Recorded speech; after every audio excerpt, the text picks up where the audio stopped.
look, let's give it. But the coordinator over there is pretty good sometimes too, right? And so if you're trying to beat him, making the perfect call, you're not going to be right a lot. And then finally, we just started building it to where, hey, we're going to have options, and the quarterback's going to make me right. Welcome to the Passing Lab on the Coach and Coordinator Network. Today, we're giving you a special preview from our Passing Lab Smart Clinic. What you're about to hear isn't a presentation, it's a conversation between some of the best passing game coaches in high school football. Joining the discussion are host Josh Herring from Lassiter High School in Georgia, Drew Ambrose from Franklin High School in Wisconsin, Pete DeWeese from Cambridge High School in Georgia, Brady Walz from Dowling Catholic High School in Iowa, and Herbert Davis from Madison Ridgeland Academy in Mississippi. The topic is one every coach wrestles with. How do you get players to truly understand a concept instead of just memorizing an assignment? If you've ever had a quarterback not in the meeting room but struggle through his progression on Friday night, or a receiver cut a route short because he thought the ball was coming, this discussion is for you. You'll hear practical ideas on teaching progressions, installing concepts, developing quarterbacks, and building an offense your players can execute under pressure. And if you like what you hear, the conversation continues tonight in the Passing Lab workshop. These coaches will go even deeper into scheme, film study, whiteboard teaching, and live Q&A. The workshop begins live tonight at 8 p.m. Eastern. If you can't join us live, you'll still receive on-demand access to the workshop, all 15 clinic presentations, and the complete roundtable discussion from which this segment is from today. It went over an hour and 45 minutes. So let's get into it. Are you guys ready to go? You guys will just this is super informal. If you have questions, pop them in the chat. You can kind of see how we do this when we talk. This is just five old heads talking ball now is what I guess I was told today by a kid that I'm officially an old head. So I guess that applies to a lot of us now. So, but one of the things that Keith brought up, all right, it's cool to have the cool plays in the clinics, and we all have good pass plays, and we have stuff that we like, but we get to go into a lot more detail on this. In our workshop tomorrow night, we're going to hit a lot of specific questions about these guys' topics and really diving deeper into some stuff. But today, we're going to talk about a lot of generic pass game stuff, and we're going to kind of go around and bounce off each other. But the first block of things we're going to talk about here is teaching the passing game, which is more important really than any of the stuff that we're doing. How do you actually get this stuff taught? So we're going to kind of go around, and you guys can jump in as you want. I'm just going to start with Drew because who's on my screen as we kind of go around clockwise. Let's just go into best ideas and practices for teaching the passing game. And clearly this can apply to a lot of stuff, but like, what are you doing that you really love, you're passionate about, that's helping you guys install? You've all got sophisticated systems, and you're all doing stuff that honestly, there are high school coaches out there that say you can't do. Well, you guys are doing it. So let's talk through best ideas, teaching, practicing the passing game, the stuff that you guys are really finding to be successful. Drew, I'll let you start it off and we'll just roll. Yeah. I mean, I think the biggest thing for us is trying to have film of what we're putting on, right? So like today, matter of fact, I used one of the clinics that I made for this to install one of the concepts that we put in today at our practice this morning. So that was a huge one for us. We always try to keep as many cut-ups of those things as we can over time, right? That way the kids see it visually. You can kind of teach the different reads, the different safety structures, and you're going to see how the routes need to adjust, all of those types of things like that. And then as far as once we get on the field, I mean, we're very big on, we teach it, individually, right? So like for quarterbacks, I've coached quarterbacks for a long time. So we do a drill, and I learned this from Dub Maddox a long time ago. I think he just called it concept call drill, right? So like as you're a quarterback, we go to our indie period, and all we do is, they go, hey, all right, ready, set, hut. I snap them the ball. They take their drop, and then all they do is they go through the progression. They're not throwing the ball. We're just looking, right? Here's where my eyes should be. I'm calling out my route. Okay. The first one, it's not there. I move on to my next one. And we just do that over and over and over again to drill that repetition of the progression and the reads into their mind. Right. So we do that almost every single day. Move their feet. Yep. Exactly. Yeah. Tying eyes and feet together. Their eyes, Yep. Yeah. Big on tying the feet and the eyes together. Definitely. And then we do a routes on air period almost every day. Just a quick one, might only be 6 or 8 minutes like that.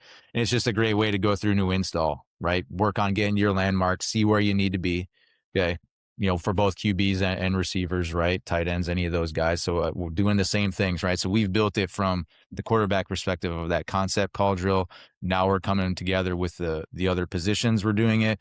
Then we usually go into like our pass skelly, do it in there, and then we go right through it in teams. So they get it a lot of different ways, right? I usually send out a diagram, like an install the day before. We're going through it on the whiteboard. They're seeing film of it. We're doing it in Indy. We're doing it in a group drill, and then we're doing it in a team drill. So we try to give it to them like that sequentially as much as we can, just to drill it into their heads as much as possible. So that way maybe they're not getting the physical reps, or they're getting mental reps of it, right? And that helps a ton, I think. So I think for us, that's the biggest thing that we use when teaching the passing game from that perspective, but it's worked well for us. Yeah, it's really good. About your, the concept call drill, there's all this stuff out there just constantly on social media about progression and not teaching pure progressions and, and all this stuff. And Pete talked about it in one of his sessions. But first of all, like we're just high school coaches. We all have the ability to do both. Like, I don't know why it's such a big deal. But kids have to learn a pass play. Like, a quarterback has to learn. And doing that drill is a great way for especially young quarterbacks to, all right, I got to tie my feet and my eyes together. I'm going to work through. You can actually work reads without killing their arm. It's just, I don't know how you can really teach without doing something like that, right now. Yep, absolutely. Yeah, we do it with all of our guys, all of our QBs. So today we had 4 of them out there. We have a freshman, a sophomore, and 2 seniors, and they all do it. They all do the same ones, and it works great. Yeah. Pete, you're up next, I think. So just roll through. And look, and guys, this again, informal. If there's something, if you just want to pop in, just pop in. You don't have to wait on me to call on you. Let's just roll. We're all used to being in front of the room. So y'all just go. I will say off of what he just said though, having like 4 quarterbacks like that, I always like the old air raid deal that I got from Hal Mummy where, even though everybody looks okay, first progression, spoon balls out, but then he continues on with his progression, and you got the second quarterback, he's hitting the second progression, but then continues on with his eyes and footwork there. And of course, the guy that throws maybe the last progression, he goes all the way through it with his footwork and throws the route in routes versus airs. Yeah, that's one of my biggest pet peeves is when you watch a team in warm-ups or you go watch somebody practice and they're throwing routes on air and everybody's just taking a drop and getting the ball out, right? We structure ours where we're working concepts and you're going through your progression. So if we're working by cross, and let's just say you've got, traditional fade out on one side with the backside cross and the backside dig, if we've got 4 quarterbacks working, the dig better be the last ball out. Because we want them building that timing of what it's going to take. And look, we'll move them off the spot and we'll do some different things to accelerate, kind of their vision and their feet and try to get things timed up. But the biggest thing that Drew said to me was he talked about kind of a multi-layered approach. I've said it for a long time, challenge any administrator. The most differentiated place in a school building are the weight room and a football field and a football meeting room. Because we've got AP kids, we've got IEP kids, and you got to find a way to get them both to understand and execute.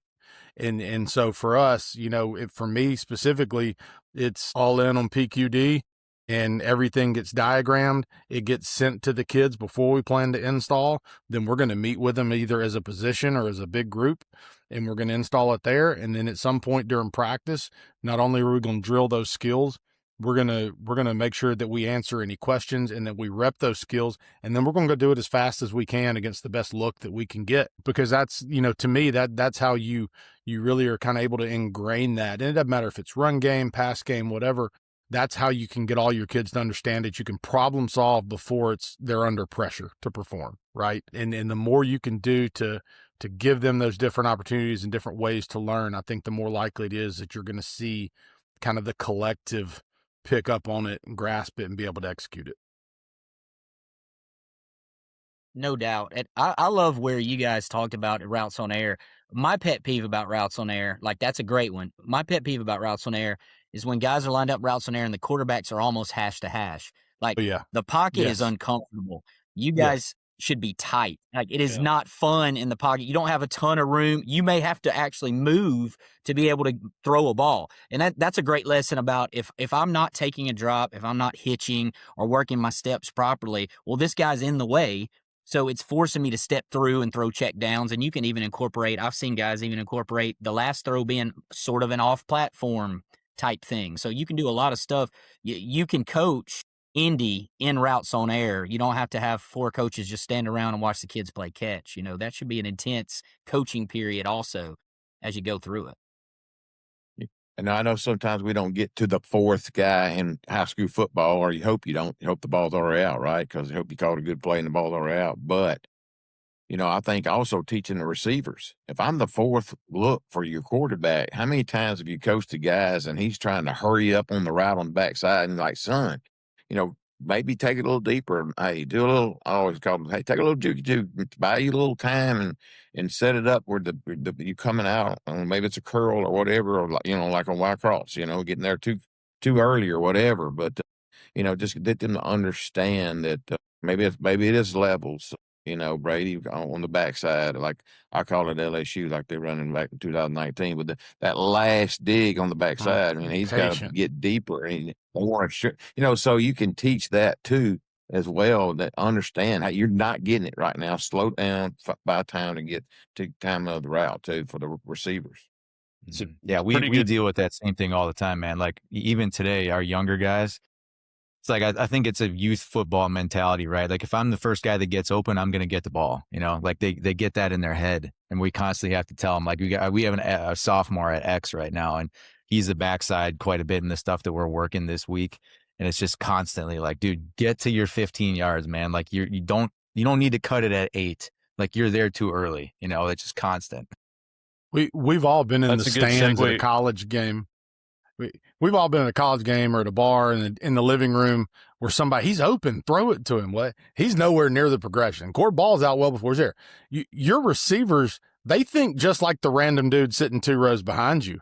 They don't know the quarterback's job.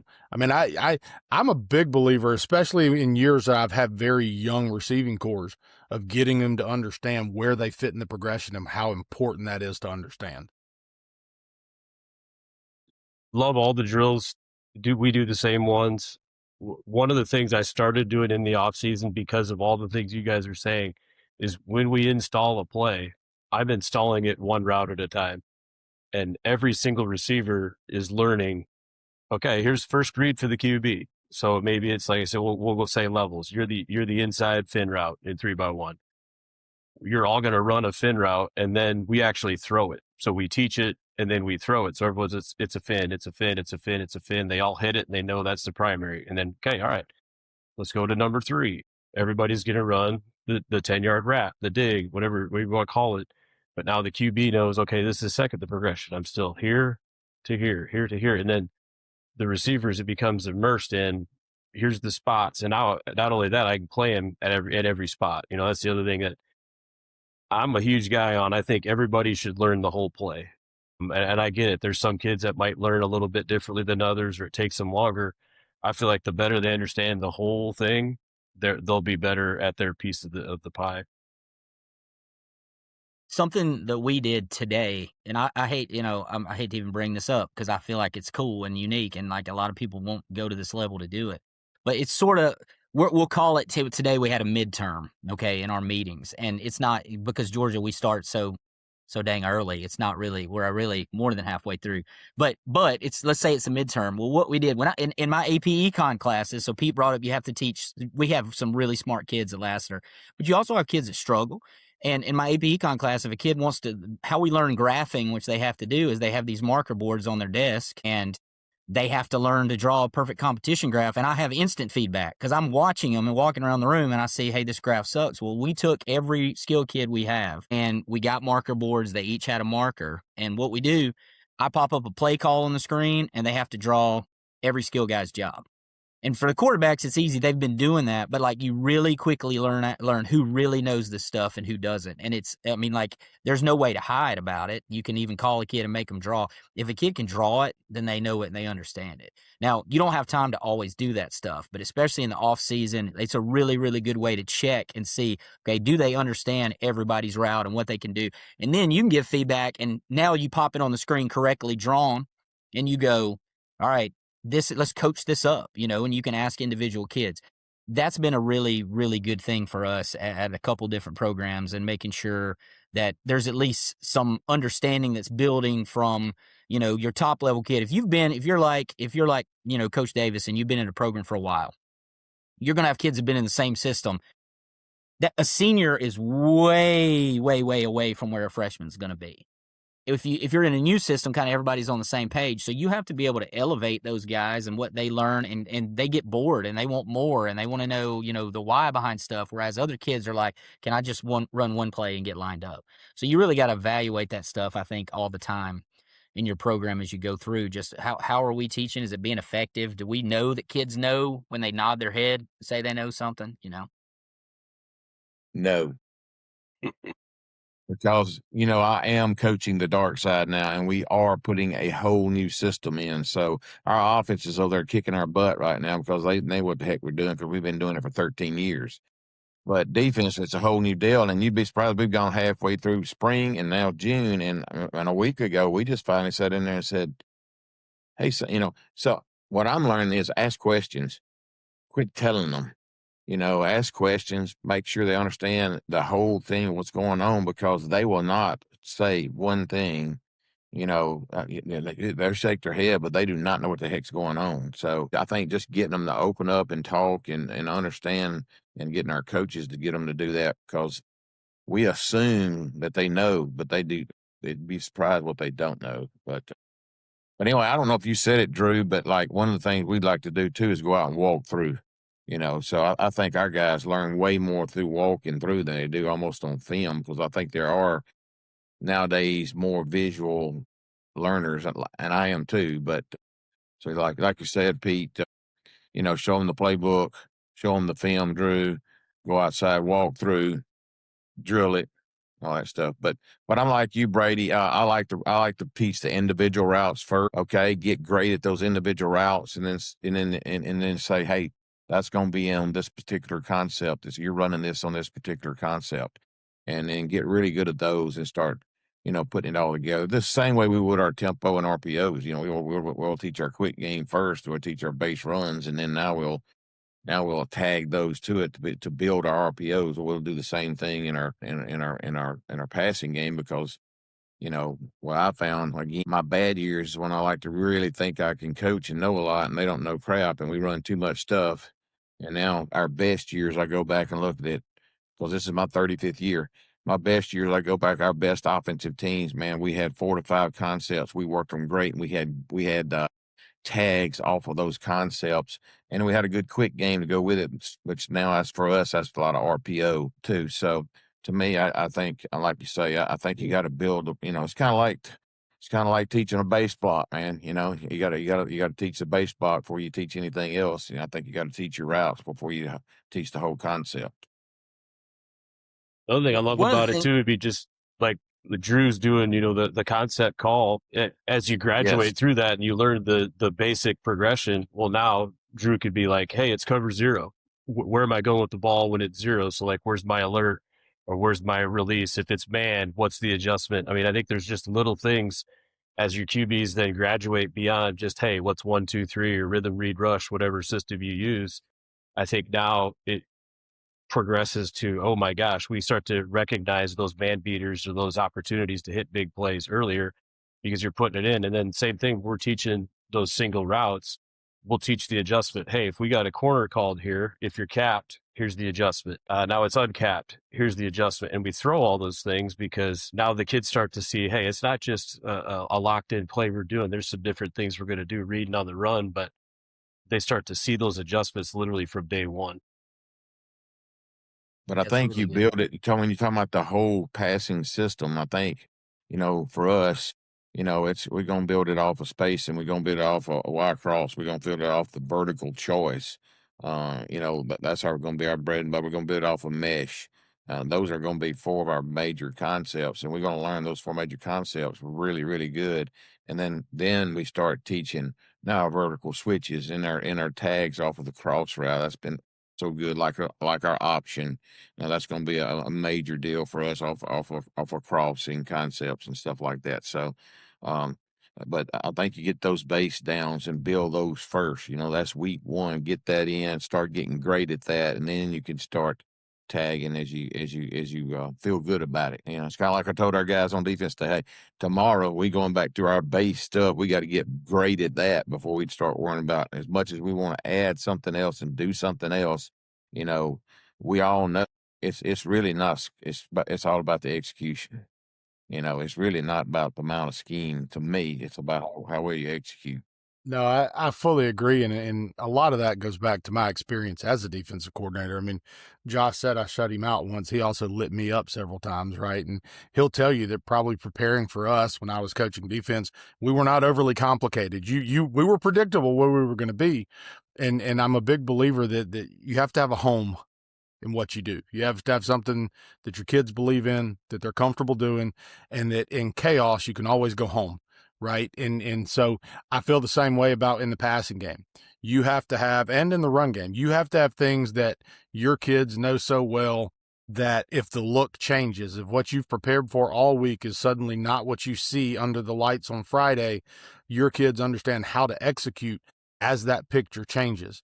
And if you don't start with those basics, like you're saying, and really build the foundation of what you want to do in those base core concepts, it becomes very easy to just see things online, see things on the game on the weekends and want to plug and play.